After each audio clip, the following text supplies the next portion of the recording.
আসসালামু আলাইকুম প্রিয় ভাই ও বন্ধুরা, দেখেন আল্লাহর কি একটা নিয়ামত। এই শস্যা আমি দেখে গেলাম কেবল বুনতেছে দেখেন এই শস্যগুনা এত সুন্দর হয়েছে। এই ফুল ফুল দেখ কত সুন্দর দেখা যাচ্ছে, খালি শস্যা আর শস্যা ছাড়া এখানে আর কিছু নাই।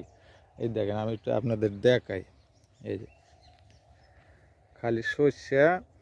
দেখেন এত সুন্দর শস্যের ক্ষেত্রে দেন আল্লাহর কি একটা নিয়ামত।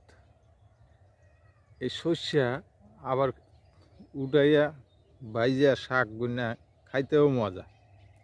এই এই একটা ক্ষেত শস্য হয়ে গেছে। এই যে এই একটা ক্ষেতে শস্য হয়ে গেছে, দেখেন কত সুন্দর শস্য হয়েছে। এই যে একটু দেখাই আপনাদের, এই যে এত সুন্দর শস্য হয়েছে তা বলার বাইরে। খালি শস্য আর শস্য, এই যে শস্য, এই যে